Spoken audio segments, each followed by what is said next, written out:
Израелските трупи навлекува во подземните тунели на северниот дел на појасот Газа. Нападите од воздух го бомбардираа бегалскиот камп Џабалија во близина на градот Газа. Се страува дека има десетици жртви.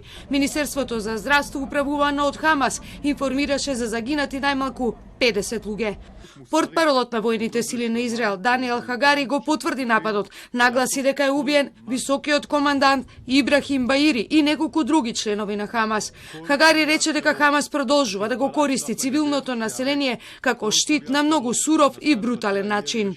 Во исто време, видео објавено од војното крило на Хамас покажува напади врз израелските позиции во пограничниот град Ерес. Борците излегуваат од тунел, пукаат со оружје кон градот, но веродостојноста на видеото не може да се потврди.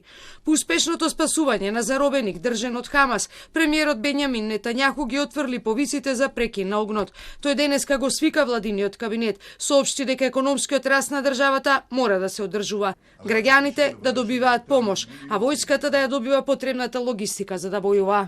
הקבינט הכלכלי מתכנס לעבודה חשובה, נעשו פעולות חשובות מאוד בהקצאת כספים וסיוע לאזרחי ישראל ולכלכלה. יש עוד הרבה מאוד מה לעשות.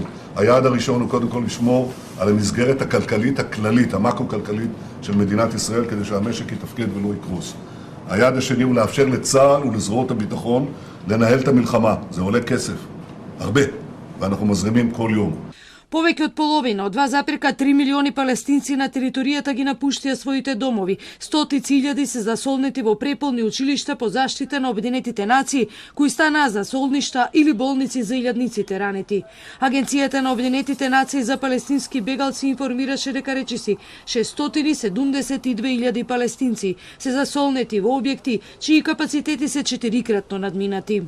Дебатата во поделениот Американски конгрес за помошта од уште 1 милиарда долари за Израел ја прекинаа демонстрантите кои ги осудија американските функционери за геноцид над палестинците во Газа. The conflicts in Ukraine and the Middle East have clear links, as both the chair and vice chair have noted. Since we cut off Russia's traditional means of supplying its military, it's turned more and more to Iran for assistance. In return, Moscow has supplied Iran with increasingly advanced military technology, which poses a threat to Israel's security.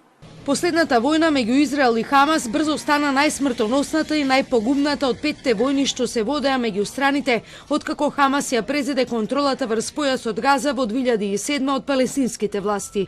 Повеќе од 1400 луѓе во Израел беа убиени, од кои повеќето цивили, во првичното дивење на Хамас на 7 октомври. 240 заложници однесени од Израел во Газа. Бројот на палестинци загинати во војната достигна 8525, според Министерството за здравство на Хамас во Газа. На окупираниот Западен брег убиени се повеќе од 122 палестинци.